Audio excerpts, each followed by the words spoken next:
Hello, good afternoon. It's a real pleasure to be here today. As you have noticed, I am Portuguese, and I'm also very happy to have here a group of Portuguese entrepreneurs, our partners, who I would like to thank for being here with us today.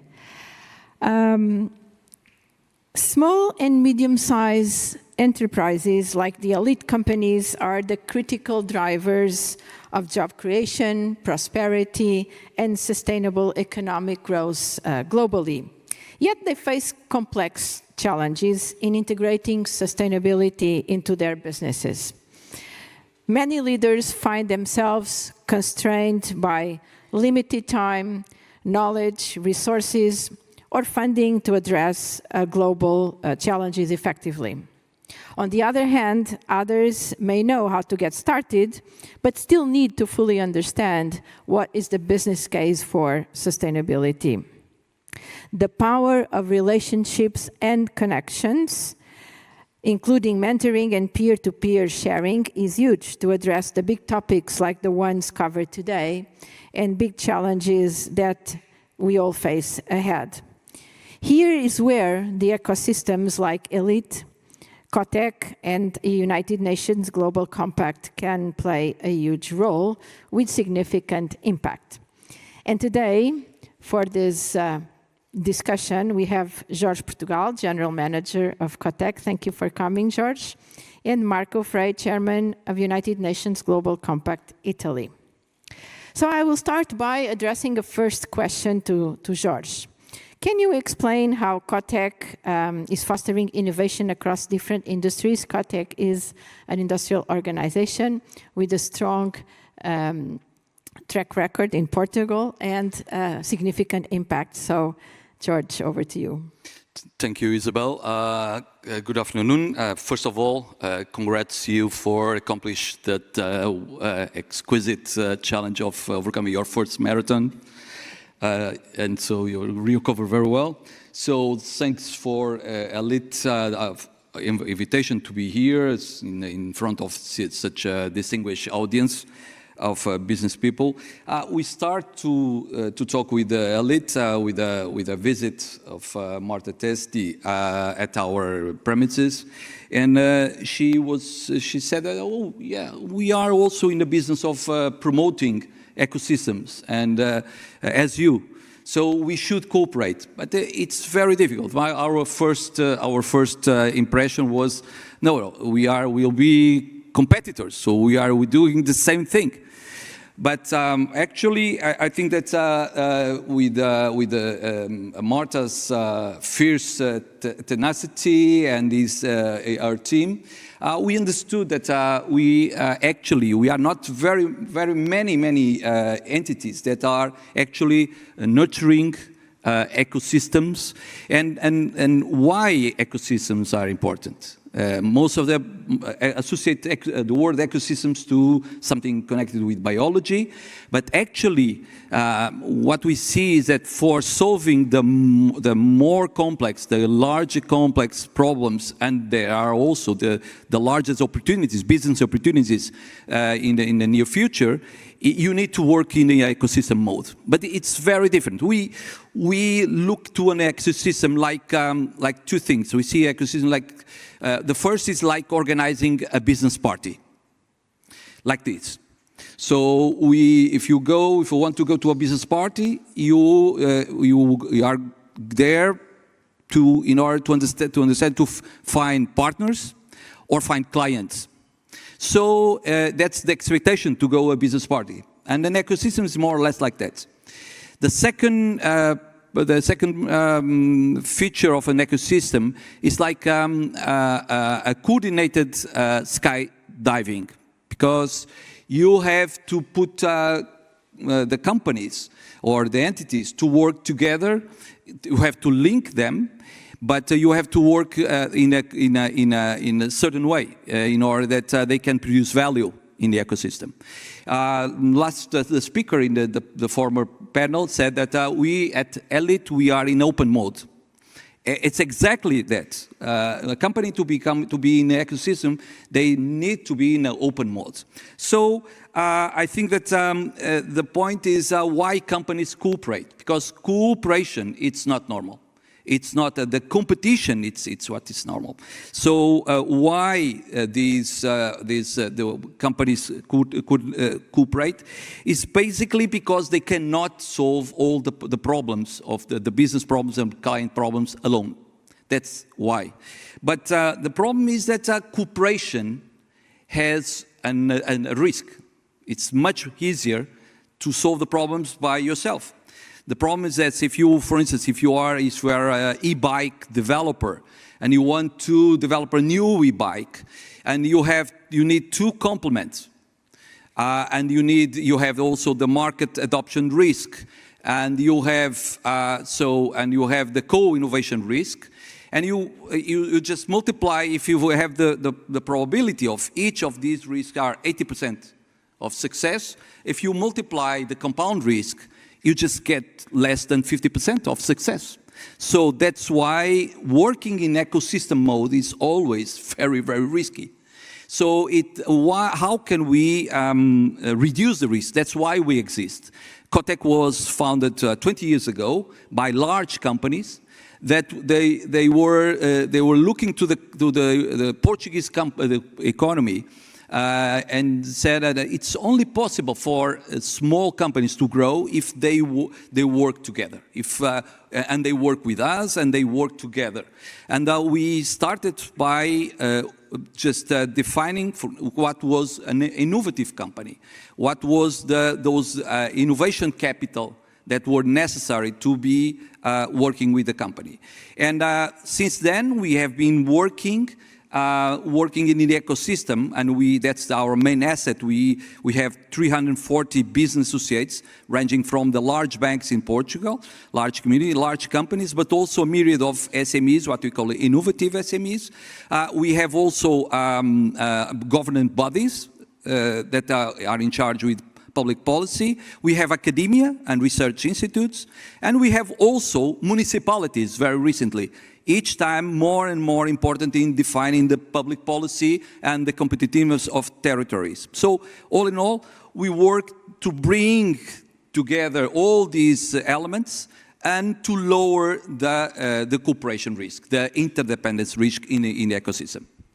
Thank you, George. Marco, how does the United Nations Global Compact achieve the development of sustainable business ecosystems? You have a different perspective, a different angle from George? Yes, but in part, because as you know, Global Compact was an initiative born at the end of the last millennium, when Kofi Annan, Secretary General of the United Nations, went to Davos, to the business community, to ask for a compact based on common principles. And then in 25 years, born more than 60 networks, national networks, and our Global Compact Italian network is one of them. And probably we are an ecosystem as a local network.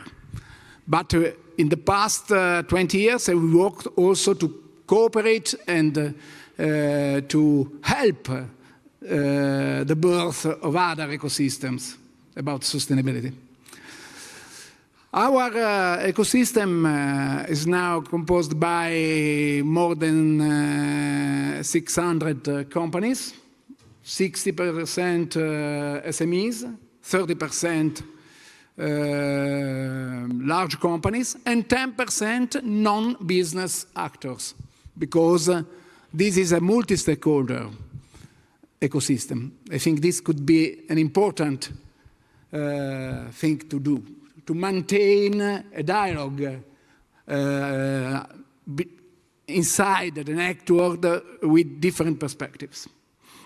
And some example of our work in the last 20 years. For example, we help clusters, industrial clusters, to define pathways on sustainability. connected to the 10 principles and in the more recent period to SDGs. Second, the ways to work. We try to organize professional networks. For example, the CFO task force to work on the role in the last 5-6 years of finance inside the sustainability partners. And we was a pioneer in the global network in this field. Or other action along the supply chains. So I think that the role of ecosystem is also the capacity to create other ecosystems. It's not a question of competition, but the question of capacity to diffuse, in our case, the culture of sustainability. And how we do this? Firstly, we need a principle-based platform. Very simple.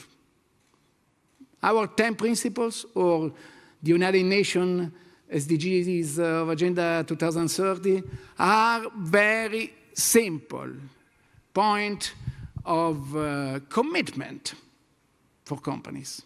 I remember the survey made in the Global Compact context with the CEOs of more than 1,000 companies after the presentation of Agenda 2030 in New York in 2015. 90% of CEOs recognize the importance of this framework to guide sustainable value creation in companies. So this is the first point, to share a vision of the future. Second point is to measure the commitment. So the capacity to define targets, for example, in SDGs, KPIs inside the companies, ways to measure. ESG approach now in reporting is an evolution of this perspective, to define not only the specific contribution of each company, but also the capacity to improve the impact together with collective actions. And this is another very important way to work in this field, but we can discuss later. Sure.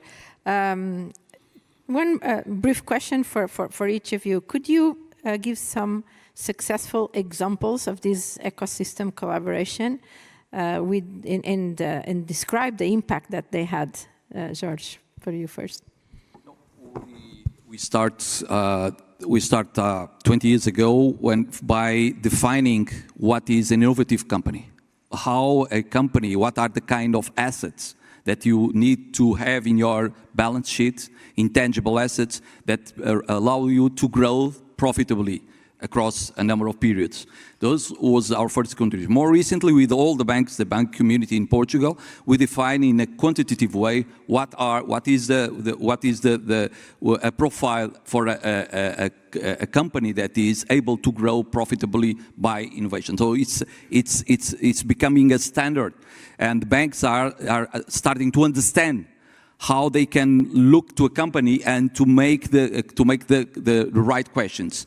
But also we have been working in the ecosystem, in our ecosystem and collective intelligence system, it is with academia, in order to promote a common language, in order that companies work more in a more trustworthy way and a more systematic way, bringing the knowledge, bringing the ability to solve complex problems with academia, and also with public policy, because most of the regulators, and today we have examples in sustainability or AI or digital or cybersecurity, we have been, let's say, overflowed with legislation, and most of and also some instruments for supporting for supporting innovation, and most of those instruments are produced, and we look at the end user, so the end beneficiary, and we looked at that's a lot of work that's to do, and that's one of, in the ecosystem, sometimes for the ecosystem works, it requires a piece of legislation. And in sustainability, for instance, that's most of the times the case, to give the actors in the ecosystem incentives to invest, and to invest with a return, with expectation of the right return. And we see that when we think about innovation ecosystems, there's a lot of market failures that we have to overcome. And that's the role of COTEC. For instance, recently, a couple of 3 years or 4 years ago, we launched a platform called Connect, and it means to connect those large companies that were already international, and to connect with smaller companies, less international, in the IT and in the semiconductors and robotics, in order to decrease the cost of going international, the cost of selling abroad, and the cost of going to market. So that's one example of how we have been working. But again, let me be clear, Isabel, working in the ecosystem, that's why we joined forces with Elite, and we are very open on cooperation, because it's these ecosystems of the future, they are very, very fragile now, and it's easy for ecosystems, and we see, for instance, in the battery ecosystem in Europe, it's easy to die very soon if you don't have all those elements ready, set up in the proper way, at the same time working. And entities like Elite or COTEC, that are which mission and purpose is basically to nurture these fragile ecosystems, and the companies that are just betting on these environments that are normally very, very hostile and very, very risky. So that's why I think our mission is still very, very important. Very relevant, for sure. Yes, another example. We decided many years ago that, especially in Italy, a very important way to engage the economic system, the SMEs inside the economic system, it was the use of procurement. So the capacity to engage supply chains. More than 10 years ago, we created with 5 companies, only 5, a platform for the evaluation of the suppliers about sustainability, using the 10 principles approach. So the name of platform, it was 10P. 10P, 10 principle, or 10P, 10 procurement. After this example, it was very interesting in different languages to achieve also suppliers around the world. And we defined together with the UN Global Compact, so the New York organization, general guideline about procurement for SMEs. Then we work on 2 different topics in 2 different years. One, it was circularity. So specific guideline written together with companies about circular procurement. The year after, about decarbonization. In particular, you know the importance of Scope 3. So the capacity to identify how a big company can help also the suppliers to work in a strategy of decarbonization that is very important also for the lead of the suppliers. Then, next step, the work together between different actors inside the company, not only the head of procurement, but also the sustainability responsible. So 2 people for 60 companies all together in a space like this, 4 times, to define a position paper and guidelines about the procurement. And the last step we presented in Bocconi last week, it's about code of conduct in supply chain management, sustainable supply chain management. So in this path, we found increasing the culture of different companies, but also an approach in which companies decided to not push the suppliers, oblige, but to create the condition for a common evolution. Very clear. Thank you so much. We have reached the end of our panel. Thank you to our 2 panelists. Let's give them a round of applause.